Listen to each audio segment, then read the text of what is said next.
Hello বন্ধুরা, তোমাদের সবাইকে ওয়েলকাম আমার নতুন একটি ব্লগ ভিডিওতে। তো ব্লগটা আজকে খুব ইন্টারেস্টিং হতে চলেছে, তোমরা দেখতে থাকো। তো দেখো, আমি সকাল সকাল সমস্ত কাজ সেরে আমার স্নানও কমপ্লিট হয়ে গেছে। এবার আমি পুজো দিতে যাব। তো এইদিকে দেখো, আমার পুজো দেওয়াও কমপ্লিট। আমি একটু ভিডিও শ্যুট করে নিলাম। তো দেখো, আমার গোপুসোনাকে সুন্দর করে ঘুম থেকে তুলে দিয়েছি। আর আমি সকাল সকাল আগে পুজো সেরে তারপরেই আমি অন্যান্য কাজ করি, মানে রান্নাবান্নার কাজটা আমি পুজো করে তারপরে করি। তো যাই হোক, আজকের ভিডিওটা স্পেশাল কেন তোমাদেরকে বলি। আজকে বাড়িতে একটা অনুষ্ঠান। তো কিসের অনুষ্ঠান সেটা তোমরা থাম্বনেলেই দেখতে পেয়েছো। তো আমি সেই জন্য পুজো টুজো সেরে আমি এবার বাজারে চলে এসেছি। কিট্টুর বাবা বাড়িতে নেই, তাই আমাকেই বাজারে আসতে হয়েছে। তো এদিকে দেখো, মাংস মাছ যা কেনার কিনে আমি তাড়াতাড়ি করে বাড়ি যাব, কারণ কিট্টুকেও রেখে এসেছিলাম। তারপর বাজার থেকে আসার পর এখানে রান্নাবান্নার আয়োজন শুরু হয়ে গেছে। আর এদিকে দেখো, কিট্টু মা বলছে, মা বলে ডাকছে। তো যাই হোক, এখানে দেখো আমার বড় ননদ আর আমি মিলে সবটা করছি। তারপর রান্নাবান্না হয়ে গেলে আমরা এইখানে সব গুছিয়ে রেখেছি। কী কী রান্না হয়েছে তোমাদেরকে আমি পরে দেখাচ্ছি। তো বাচ্চাগুলো দেখো, এখনকার বাচ্চাদের যেরকম মোবাইল পেলে আর কিছু চায় না, ওরা মোবাইল নেই, তিনজন বসে আছে। এরা সব আমার ননদের ছেলেমেয়েরা। তো তারপর দেখো, ভিডিও করছিলাম বলে ওরা খুব লজ্জা পাচ্ছিল।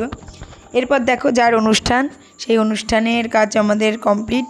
সাজিয়েছে খুব সুন্দর করে আমার মেজো যে ননদ, সে তার উপরেই এই দায়িত্বগুলো থাকে। তো এখানে দেখো, ডাল, ইলিশ মাছ, চাটনি, পাঁপড়, পায়েস, যেটা ছাড়া এই অনুষ্ঠানটাই অসম্পূর্ণ। মিষ্টি, দই, আর দেখো ভাতের মধ্যে খুব সুন্দর করে 5 ভাজা শসা দিয়ে সাজিয়েছে।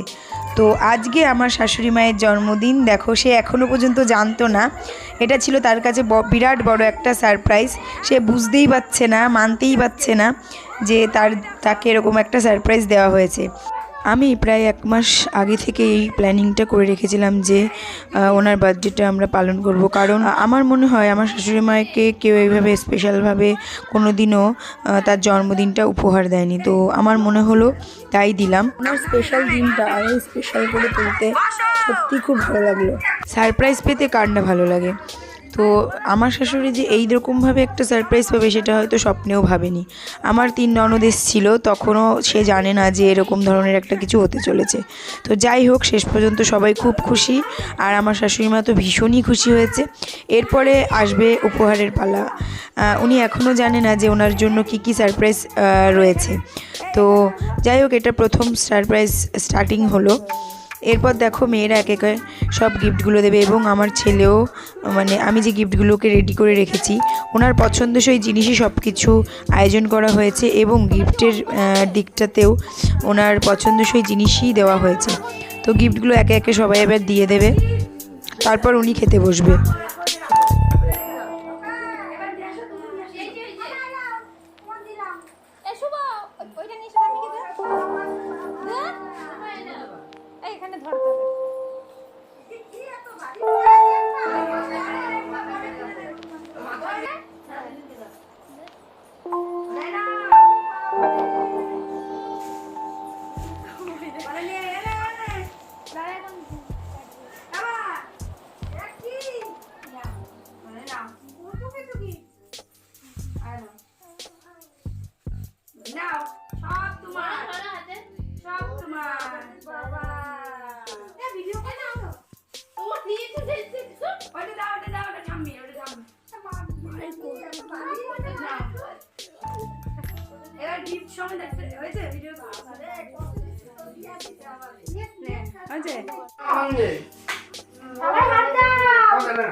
তারপর ওনাকে খেতে দেওয়ার সাথে সাথে আমরা সবাই মিলেও খেতে বসে পড়েছিলাম, কারণ সবার প্রচণ্ড খিদে পেয়ে গেছিলো।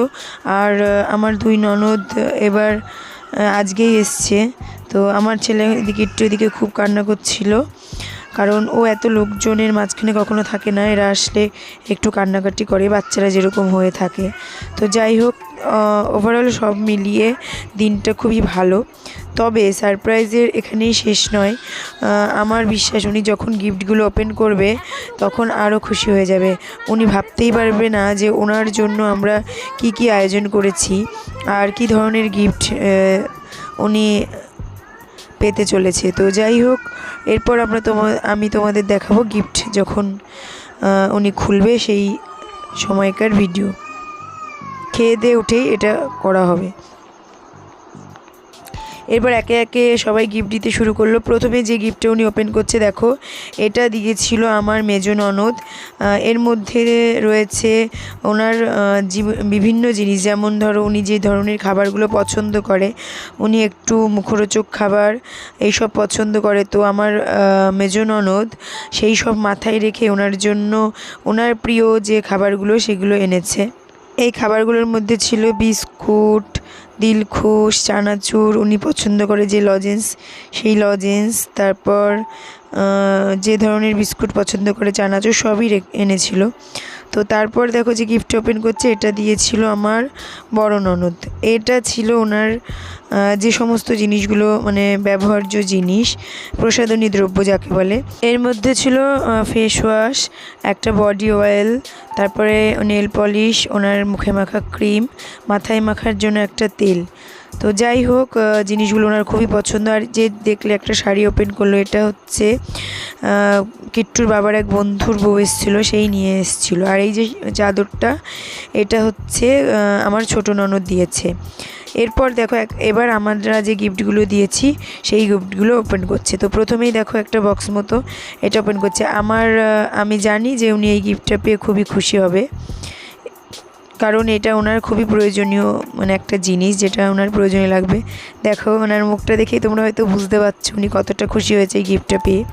তো তারপরে দেখো এর মধ্যে আমি ওনাকে একটা শাড়ি আর সায়া ব্লাউজ সেগুলো দিয়েছি। আর তো ওনার এটাও খুব পছন্দ হয়েছে। তারপর আমি যে গিফটটা দিয়েছি সেটা হচ্ছে বড় একটা ছবি, যেটা ওনার স্মৃতি বলতে পারো। ওইটা পেয়েও উনি খুবই খুশি, কারণ আমার শ্বশুরমশাই বেঁচে নেই। অনেক ছোটোবেলায় ওদের 3 বোন আর আমার হাজবেন্ডকে রেখে মারা গেছে, তখন ওরা খুবই ছোট ছোট ছিল। এই ছবিটা অনেক পুরনো, যেটা ওনার বিয়ের পরপরকার ছবি। তো তাই ওনার এটা স্মৃতি হিসেবে খুবই ভালো লেগেছে। তার যেটা বেস্ট সেটা হচ্ছে ছোট্ট একটা গিফট উনি ওপেন করছে। আমরা সবাই জিজ্ঞেস করছিলাম তুমি বলো তো এর মধ্যে কী আছে, উনি গেস করতে পারছিল না। তো তারপর দেখো আমি মানে উনি খুবই খুশি হবে এই গিফটটা যেটা আমি দিয়েছি। এটা মানে আমি না, মানে আমরা দিয়েছি, উনি খুবই খুশি হবে এটা দেখে। তো চলো দেখা যাক যে এটা কী।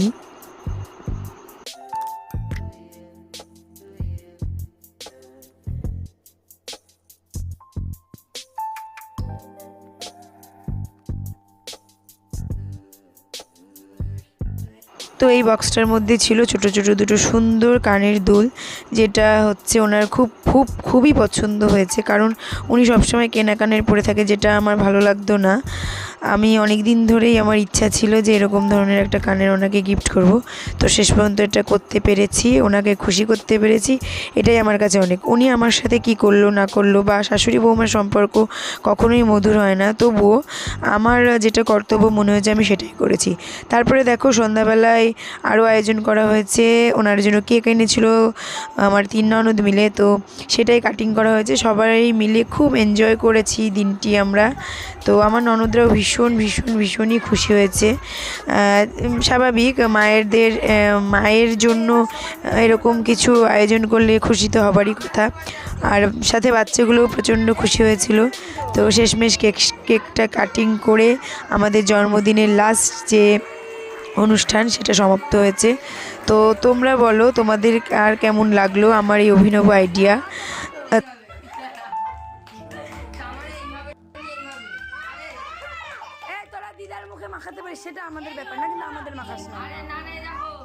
তো তোমাদের যদি আমার এই ছোট্ট প্রচেষ্টা ভালো লেগে থাকে তবে একটা কমেন্ট করে আমাকে জানিও এবং লাইক করে দিও, আর চ্যানেলটিকে সাবস্ক্রাইব করে আমার পাশে থেকো। তো আজকের ব্লগটি আমি এখানেই শেষ করছি, দেখা হচ্ছে অন্য কোনো ভিডিওতে।